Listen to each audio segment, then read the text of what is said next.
How do each of you remember your fathers on a day-to-day basis?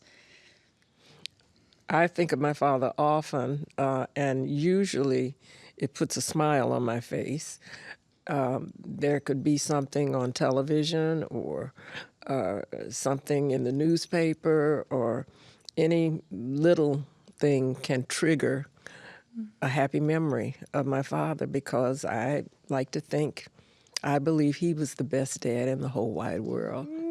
I don't know, Miss Carmen. I might have to compete with you for that one. Okay, all right. We'll see. We'll see. We'll see. And I was a daddy's girl. So my father was he was the fun parent. My mother was more the disciplinarian, and she would have to push him to actually discipline my sister and me.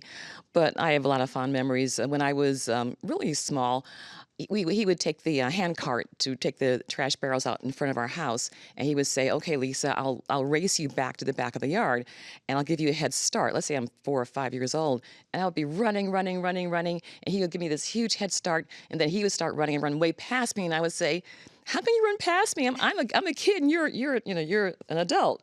But he would just laugh his head off, and there are a lot of, like Carmen said, there are a lot of things that trigger memories. He did military service in the 50s, stateside during the Korean War era, and during off time, the soldiers would shoot pool. And after my mom and dad married, he got a pool table, had it in the basement, and so he taught Lisa, his little girl, to shoot pool. So we had a lot of fun shooting pool, and just even just going to the car wash. He would say, "I'm going to take the car to the car wash," and I say, "Daddy, can I go?" And I hop in the car, and just fascinated by the water hitting the windshield, little things like that. It's always the small things. The small things. For me, it's like remembering my dad would mow the lawn all the time, and I'd be outside playing with my friends, and he would always take a moment and stop and wave at us, or like say some cute little thing, and then just keep going. And those things stick with you. And I love that we're having this conversation, because too often we hear this stereotype, right? And somewhat of a false narrative that Black women especially don't have these close relationships with their fathers. But we know from lived experience and from research all the benefits that can come from those relationships. How are each of you changing that narrative? Well, I too, like Lisa, consider myself a daddy's girl.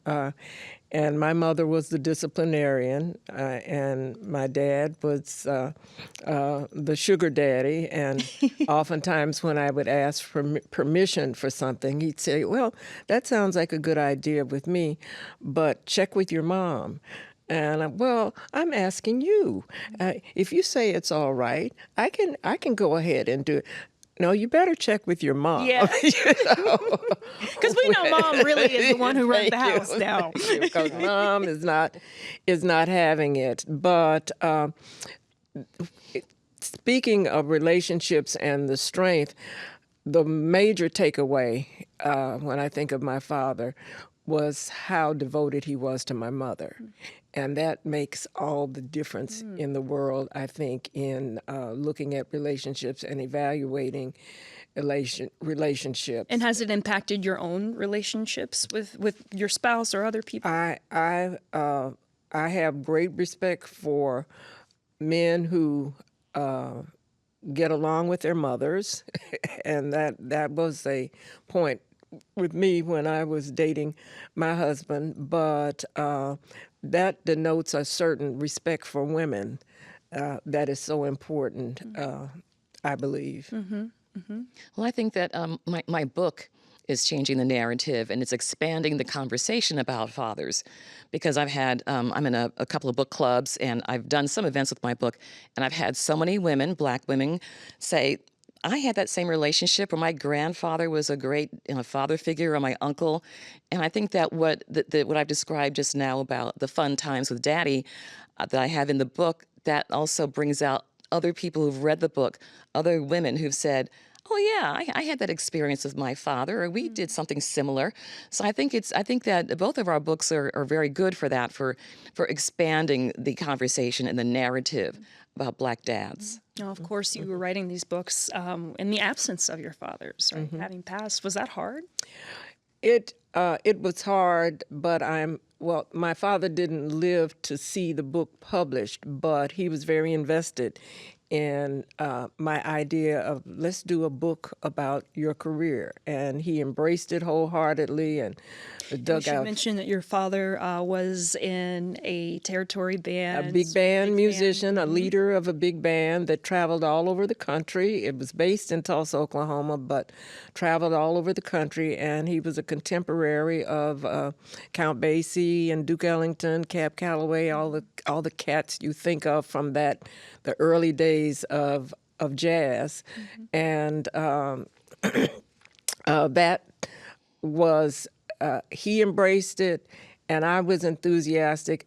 I'm just sorry it took me so long to finish it, but life gets in the way when you're making other plans. But I'm grateful to be able to put his place in jazz history and music history, and to salute many of the musicians that he trained that went on to do other larger, important things. Yeah, it's an important history to document. And yeah, amazing that you were able to do so through way of your own personal story. Indeed. And Lisa, of course, you are approaching your father's story from the angle of caregiving, right? Especially because he and your mom and yourself were all sick at this coinciding times. And your mom passed before he did. What was the relationship with your dad like after your mother's passing? Well, I think that my father had dementia and Parkinson's, and he was deteriorating for a number of years, let's say 5 or 6 years or so. But after my mother passed away, my father was still a very strong anchor for me, because it was always the four of us: my sister Sylvia, mommy, daddy, and me. And now it was down to the three of us. So we all had each other, and we all could grieve together, even though we didn't always talk about our grief. My dad grieved quite a bit over mommy, and so we had the three of us. He was an anchor in that grief, and I got to spend time with him, which was kind of full circle, because when I was very young, Dad had put the hi-fi stereo in the basement, and he put speakers around the room. That was our family recreational room. And he would play Sam Cooke. He loved Sam Cooke. And he would say to me, I'm a little girl, may I have this dance, Lisa? And I would dance on his feet. As a proper gentleman should. I would dance on his feet. And toward the end of his life, within the last 6 months of his life, he was in assisted living, could not really function very well, couldn't walk very well. So we'd had lunch, and then he was on his walker, came back to the room, and I was able to get him back on the bed. And I had a surprise for him. I had my Bose speaker, and I turned on Sam Cooke, and he's lying on his back, and I said, I'm playing it, and this big smile comes on his face, and I said, Daddy, may I have this dance? And he says, well, I'm not up to that today. So I said, oh, sure we can. So I took his hands, and to the beat of Twistin' the Night Away, I'm going back and forth with his hands. He's smiling. And I also got my sister on Zoom.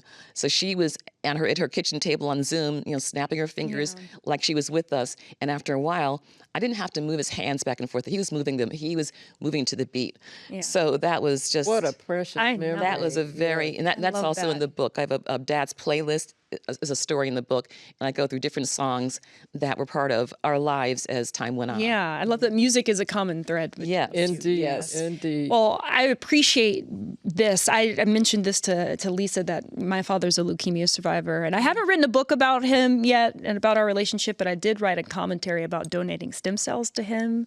And that was really therapeutic, and I'm glad that he was able to see it published. So that story will continue.